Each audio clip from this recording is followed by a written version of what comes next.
In this video, we'll be going over 4 of Asuka's best Okizeme setups. There's one rule we need to understand before we jump into the Okizeme setups.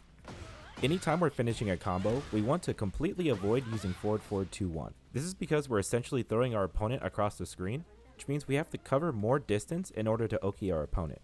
So what I often opt for is to use forward forward 2-3 instead of forward forward 2-1. Using forward forward 2-3 as your combo ender will keep your opponent at your feet.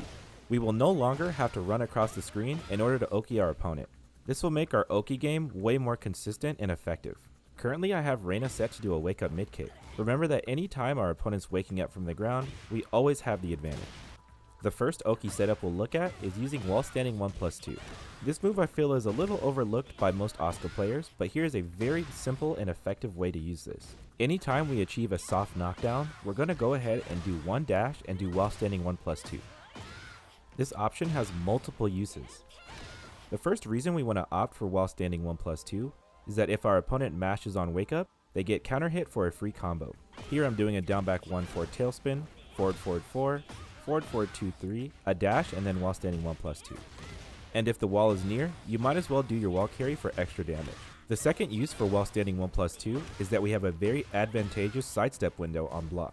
This means if our opponent wakes up and blocks, the next move is very likely to whiff. This technique aligns very closely to the fundamentals of sidestepping, which is why this works so well. Here we have Reina responding to our wall standing 1+2 on block with a hop kick, and we can very easily and cleanly launch punish this. The only thing I'd be watching out for using this technique is the tracking of the move that's coming out. There will be times where you step in the wrong direction of the move that's coming out and get clipped, so make sure you're using sidestep block. If you aren't blocking at the end of your sidestep, you'll be likely to get clipped. We can also just do one backdash, and that can make a lot of moves whiff as well. So using wall standing 1+2 on your soft knockdowns will make things very easy for you. The only way your opponent can get out of this sequence is by side rolling or staying on the ground. Since the hitbox for wall standing 1+2 doesn't extend that far to the ground, they'll be safe. But you will also likely be safe since your move recovers very quickly. The second setup is going to be Asuka's Unblockable. This technique is very straightforward, however psychologically your opponent has to think about a lot more. If your opponent just wakes up mindlessly, they're going to be eating this kick every time. Here's how we can pull off this technique. Anytime you get a tailspin, you can use forward forward 4 and go straight into your Unblockable. This will be anything except for a wake up kick and a side roll. So essentially, we just want our opponent tech rolling or standing up as fast as possible. Here's just one example of our opponent using a wake up kick to stop this attack. However, this isn't a foolproof strategy because we can just use 2 spins instead of 3 to beat this option. This is a technique that I use very often because opponents will often autopilot and just wake up blocking. We'll also get a very clean wall splat if we're close enough to a wall. This kind of damage is something that we definitely don't want to pass up. Another optimal way to beat wake up kicks is to cancel your spin early and use 1+2. If you have the data and can make a very confident read, this can be a really good option to launch your opponent. If your opponent gets hit by this unblockable move enough times, they'll stop waking up immediately and stay on the floor. If this happens, we can use down forward 3 to flip them infinitely until they decide to get up.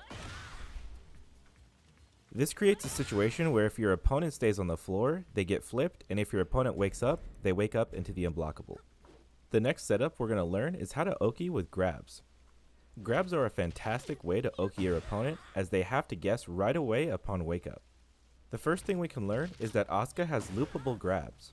For this example, I'm using Asuka's 1+3 throw, otherwise known as her 1 throw. This leaves our opponent right at our feet, which we've learned earlier will help us Oki very quickly. The same applies to her 2+4 throw, otherwise known as her 2 throw. We have to add one forward dash before looping this throw, however this is very consistent and easy to do. Again, we're forcing our opponent to make a very split-second decision, and if they guess wrong, they have to take another throw. Now you might be wondering what happens if they wake up and duck. Well, our throw is not going to work this way. However, we have other options to beat this. One option we can do is to use 1+2 if we suspect they'll crouch on wake up. That way we have both of our bases covered. If they wake up standing, now they have to guess a throw. And if they wake up crouching, they risk getting launched by 1+2. Be aware that moves like Asuka's 1+2 throw will put our opponent too far away to directly Oki. This means that if our opponent chooses to mash, we will lose this interaction. The same goes for Asuka's command throw, which is down forward 2+3. In very rare cases, we can catch a wake-up kick, however the likelihood of this happening in a real match is very low. The solution to this is to just do one backdash after we use this throw. That way we're out of range of the wake-up kick and can whiff punish with forward 2. Asuka's falling rain throw is technically loopable, however this is very uncommon as our opponents like to tech roll here. Technically, Asuka's falling rain throw is loopable, however most people will usually side roll or tech roll this throw. But here is a very basic example if our opponent chooses to stand up. The next Oki option will be Naniwa while running 1+2. There are multiple reasons why this option is so good. The first reason is if we use forward 2-3 to end our combo, if they stand up, they get hit guaranteed. Here I'm using down back 1-4, forward 4, and then forward 2-3. Immediately following up with while running 1+2 will allow us to get another combo. This situation occurs when our opponent just stands up normally. And while this can work with regular while running 1+2, we don't get the tailspin. Another reason why this option is so good is if our opponent ends up standing and blocking this move, we're still +11 and we can pressure a 50-50. So if our opponent chooses to stand up and block, they now have to guess between down 1+2 and 1+2. Both options being true frame traps and very difficult to deal with. So if we put it all together, we get a launcher, we get some sort of knockdown, and then immediately while running 1+2. This is definitely a sequence you want to be using in your games if you want to utilize Naniwa at its best potential. Practice learning some of these sequences and you'll see the value right away. Ideally, you'd want to use all of these Oki setups in a match, but it'll definitely take some muscle memory to get all of them down. And if you're struggling to rank up, the link in the description. Click the link below the video to get private coaching. And as always, have a great day, guys. Want to take your Asuka to pro level? My exclusive Metafy course has everything you need, each broken down in easy to follow videos. Get the course for a one-time price and get lifetime access and free updates.